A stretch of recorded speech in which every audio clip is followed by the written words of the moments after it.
আমি আজকে আপনার সেই অমরত্বের চাবিকাঠি বা ১০০ বছর কিভাবে বাঁচবেন তা নিয়ে কিছু কথা বলবো।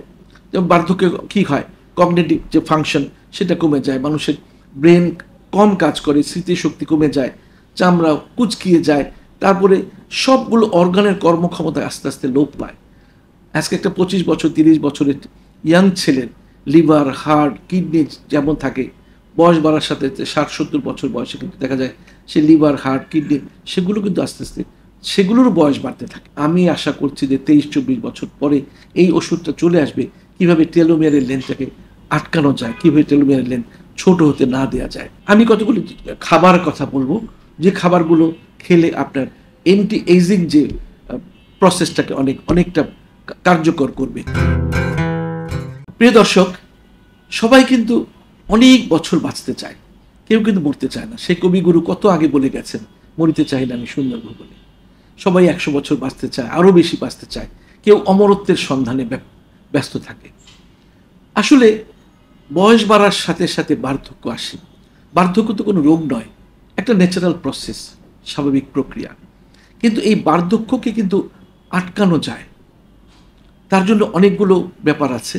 যেমন এখন সারা বিশ্বে কিন্তু দেখা যাচ্ছে যে প্রচুর টাকা ঢালা হচ্ছে আর্টিফিশিয়াল ইন্টেলিজেন্স বা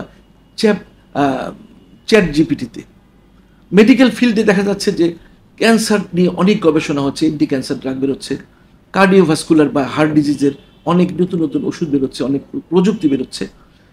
ইকোনমিক ফ্লো কিন্তু আবার দেখা যাচ্ছে যে এখন নতুন করে এন্টি এইজিং অর্থাৎ বয়সকে ধরে রাখার, বার্ধক্যকে রুখতে অনেক এন্টি এইজিং কিন্তু একটা প্রক্রিয়া চলছে সারা বিশ্বে। এবং এখানে গুগল বলুন, অ্যাপল বলুন, এরকম সংগঠন কিন্তু সংস্থা কিন্তু প্রচুর টাকা ঢালছে। আসলে কেন আমরা বৃদ্ধ হই, কেন বার্ধক্য আসে আমাদের শরীরে? আমাদের শরীরের মধ্যে একটি ইউনিট, যেটাকে আমরা বলি কোষের যে ডিএনএ, তার মধ্যে ক্রোমোজোম থাকে। প্রত্যেকটা ক্রোমোজোমের একটা লেজ থাকে, লেজকে আমরা বলি টেলোমিয়ার। টেল থেকে টেলোমিয়ার।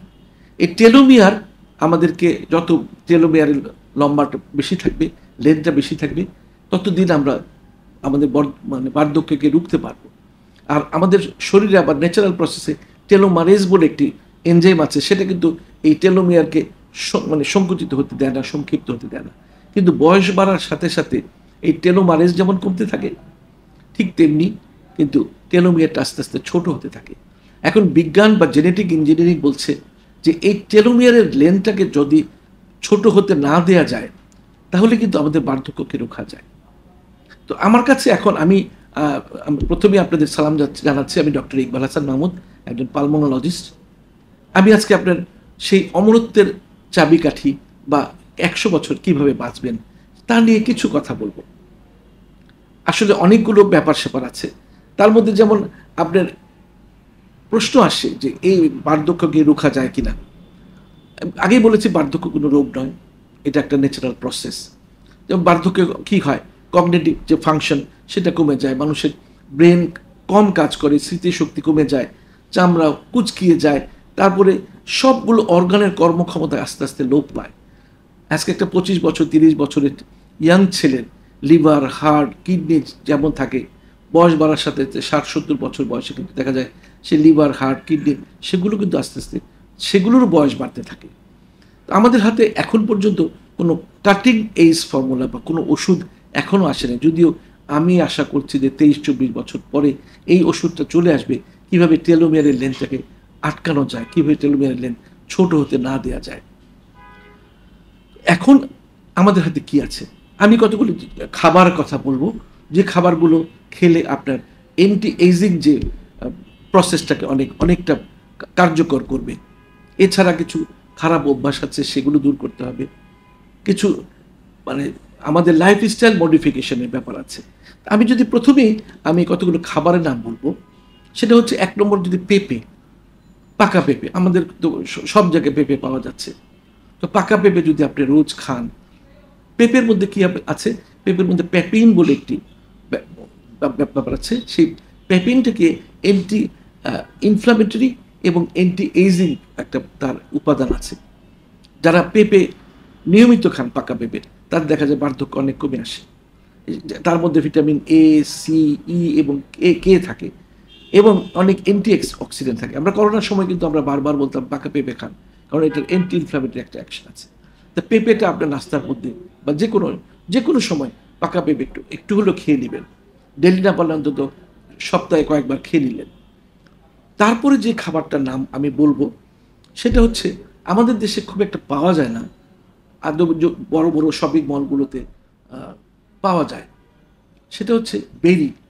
বেরির মধ্যে ব্লুবেরিটা হচ্ছে খুবই কার্যকর। ব্লুবেরি আরও আছে যেমন স্ট্রবেরির সঙ্গে অনেক রোমান্টিসিজম আছে, কিন্তু স্ট্রবেরি কিন্তু অ্যান্টি এজিং তার উপাদান নেই, কিন্তু ব্লুবেরিটার মধ্যে অ্যান্টি এজিং একটা অনেক ভালো উপাদান রয়েছে। এই যে আমাদের চামড়া বয়স হলে চামড়া কুচকিয়ে যায়, সেটা কেন হয়? যে চামড়ার নিচে যে কোলাজেন টিস্যুগুলো আছে, কোলাজেন ব্রেকডাউন হয়। এই ব্লুবেরি কোলাজেন ব্রেকডাউনকে আপনার বাধা দিচ্ছে এবং এর মধ্যে অ্যান্থ্রোসায়ানিন বলে একটি উপাদান আছে, মলিকুল আছে। এই অ্যান্থ্রোসায়ানিন কিন্তু আপনার এই চামড়া কুচকানো কোলাজেন ব্রেকডাউনকে আপনার রুখে দিচ্ছে। তারপরে আমি যদি দুটো খাবারকে একসাথে করে বলি, আমাদের দেশে আজকাল সবসময় পাওয়া যায়, ছোটবেলা থেকে আমরা দেখেছি পালং শাক এবং ব্রোকলি, এই দুটোকে আমি একসাথে যদি আমি করে বলি, তো এগুলোর মধ্যে কিন্তু পালং শাক এবং ব্রোকলি এটা নিয়মিত যদি একজন মানুষ খেয়ে যায়, এর মধ্যে কিন্তু হিম আয়রন বলে একটা জিনিস আছে, মলিকুল আছে। হিম আয়রন কিন্তু দেখা যাচ্ছে আপনার যে রক্ত বাড়িয়ে দিচ্ছে, অ্যান্টি এজিং তো আছেই পালং শাকের মধ্যে, ব্রোকলির মধ্যে, এবং প্রচুর ম্যাগনেশিয়ামও আছে। এই ম্যাগনেশিয়ামও কিন্তু অ্যান্টি এজিং প্রসেস আপনাকে হেল্প করছে। তারপরে যদি আরেকটি খাবারের কথা বলি, নাটস। অনেকেই আছে মিক্সড নাট খান। মিক্সড নাটের মধ্যে অনেক কিছু থাকে, যেমন কাজু বাদাম থাকে, অ্যালমন্ড থাকে, ওয়ালনাট থাকে। তো কাজু বাদাম খুব একটা আপনাকে খুব অ্যান্টি এজিং ওর উপাদান নেই, কিন্তু ওই যে ওয়ালনাট বলুন, তারপর অ্যালমন্ড বলুন, এগুলোতে কিন্তু যেটাকে কাঠবাদাম বলে, সেগুলো যদি আপনি খান তাহলে মধ্যে কিন্তু দেখা যায় যে অনেক অ্যান্টি এজিং এর মধ্যে কাজ করছে। এবং এই পেস্তা বাদাম যেটাকে আমরা বলি, এই পেস্তা বাদামের মধ্যে কিন্তু অনেক অ্যান্টি এজিং ফর্মুলা রয়েছে। আর এর মধ্যে এই যে মিক্সড নাট, যেগুলো নাটের কথা বললাম, এর মধ্যে প্রচুর ওমেগা-3 আছে। ওমেগা-3 কিন্তু আমাদের বয়স বাড়তে, মানে বার্ধক্য বাড়তে খুব বাধা দেয়, এবং আপনার ব্রেন স্ট্রোক বলুন, হার্ট অ্যাটাক বলুন, এই ওমেগা-3 কিন্তু আপনার হার্টকে এবং ব্রেনকে রক্ষা করছে। তারপরে আরেকটি খাবার নাম বলবো, যেটা আগে এখনও অনেকেই চিনে না, এটা সাধারণত বাজারে পাওয়া যায় না, আজকাল পাওয়া যাচ্ছে। আমি বিদেশে গেলে দেখা যাচ্ছে প্রচুর এই জিনিসটা আমি খাই, অ্যাভাকাডো। অ্যাভাকাডো কিন্তু এটা অনেকটা দেখতে আলুর মতো হলেও এটাকে আলু নয়, এটা একটা ফল, এটাকে কেটে খেতে হয়, এবং এর মধ্যে অনেক মূল্যবান জিনিস আছে। ক্যারোটিনয়েড বলে একটি মলিকুল আছে। ক্যারোটিনয়েড কিন্তু আপনার অ্যান্টি এজিং প্রসেসে, অ্যান্টি ইনফ্লামেটরি প্রসেসে খুবই হেল্পফুল। বিদেশে তো অ্যাভাকাডো খুবই পাওয়া যায়। আমি সাউথ আফ্রিকা দেখেছি অ্যাভাকাডো প্রচুর পরিমাণে আপনার কাঁচা বাজারগুলিতে পাওয়া যাচ্ছে। এবং এই যে অ্যাভাকাডো কিন্তু খুবই একটা ভালো অ্যান্টি এজিং প্রসেস মানে ওর মধ্যে আছে। তারপরে আমাদের দেশে খুব প্রচলিত একটা খাবার আছে, যেটা আমরা আগে মানে পুড়িয়ে খেতাম, এখন কাঁচা বাজারগুলিতে পাওয়া যাচ্ছে, মিষ্টি আলু, সুইট পটেটো। মিষ্টি আলুর মধ্যে কিন্তু বিটা ক্যারোটিনের প্রাচুর্য আছে। এই মিষ্টি আলু যদি আপনি খান, যেভাবেই রান্না করে খান, মিষ্টি আলু কিন্তু আপনাকে এই অ্যান্টি এজিং একটা যে বার্ধক্য রুখতে আপনাকে সহযোগিতা করবে, যদি এর মধ্যে অনেক কার্বোহাইড্রেট আছে। তবে তারপর আমি বলবো যে মিষ্টি আলুটা খুবই একটা ভালো যে একটা খাবার। মিষ্টি আলু খেলে দেখা যাচ্ছে, এবং বেশ সস্তাও কিন্তু, এটা মিষ্টি আলু নিয়মিত আপনার খাওয়ার মধ্যে রাখবেন। তারপরে আরেকটি গুরুত্বপূর্ণ খাবারের কথা বলবো, বেদানা। বেদানাটা আমাদের অনেক আগের থেকে আমরা ছোটোবেলা থেকে খেয়েছি, এখনও পাওয়া যায়। বেদানা বাজারে প্রচুর পাওয়া যায়। বেদানার মধ্যে প্রচুর আয়রন আছে, এবং আরও অনেক নিউমোক্যালাজিন বলে একটা মলিকুল আছে, এই বেদানার মধ্যে আছে। এই বেদানা খেলে আপনার প্রচুর রক্ত তৈরি হবে, প্রচুর রক্ত তৈরি হবে, এবং এটা অ্যান্টি এজিং প্রচুরভাবে কাজ করছে, আপনি এই বার্ধক্য রুখতে অনেক সহযোগিতা করছে।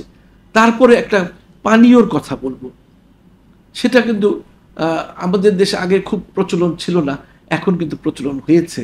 যেমন গ্রিন টি, সবুজ চা, যেটা আমি যখন জাপানে লেখাপড়া করি তখন ওরা বলে গ্রিন টিকে বলে ওচা, আর আমরা যে ব্ল্যাক টি খাই সেটাকে বলে কোচা।